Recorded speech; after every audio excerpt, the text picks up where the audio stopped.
All right, so today's topic is the covenant breaker.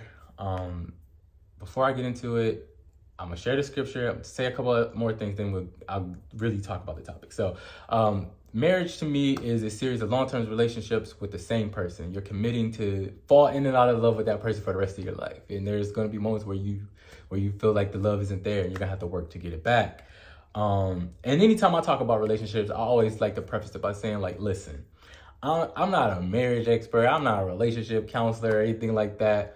I'm just a dude, I've been married almost 19 years and I'm just sharing lessons that I've learned from the L's that I've taken and hope that other people, won't make those same mistakes. I'm not perfect by any means. And I think it's important to say that because sometimes people talk about things from the heights and not from the depths, and I really want to deal with it from the depths. So Genesis chapter 3 verses 8 through 12 is the scripture. I'm not going to read it because it's a bit long, but it's basically the point where Adam and Eve, they ate the fruit. God is asking Adam, like, yo, like, what happened? And the first thing Adam says is, the woman thou has given me. He didn't say, like, he asked, did you eat the fruit? He didn't say yes or no. He just said, the woman thou has given me. He started it like that. Like, he eventually admitted it, but he started that way. So I thought that was so funny that, like, this man who walked with God, who knew clearly the boundaries that God had set for their relationships, broke them.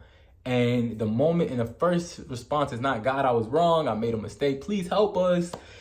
God, I'm sorry. None of that. It was like, look, it was that woman. The woman you gave me. Like, he was like, so he blamed God. He blamed God and he blamed the woman.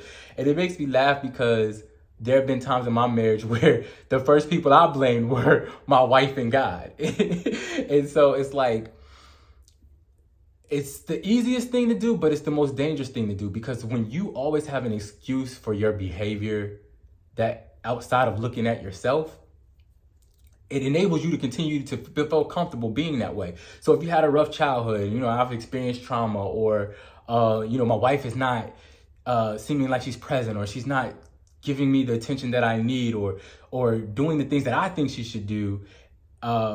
So now I have to behave this way, or now I'm doing this. Now I'm engaged in destructive behaviors or destructive thought patterns that are unhealthy, and I'm not doing the things that I need to do spiritually or physically or mentally, and my reason for it is like, well, if she does this, if she wasn't like this, then I'd be better. If I didn't grow up like this, then maybe I wouldn't act like this. Maybe I would have a happier marriage if I grew up a different way, or if I had a better job, if my boss didn't give me a hard time, then I would come home happier. It's all of these different things that we use to enable us to never have to change. And today, I want you to think about that, because the great covenant breaker in every marriage is not pornography, is not adultery, is not money, it's accountability, or lack thereof. A lot of us are unwilling to look in the mirror and ask ourselves, what do you need to do to be better? A lot of us are unwilling to go to God and say, God, I'm the reason why this is happening. I take ownership for my actions. I'm the reason why the kids behave this way. I'm the reason why my wife feels this way. I take ownership for that. And I've been using other people to kind of numb me from the reality of the decisions that I made and the reality of the mistakes that I've made.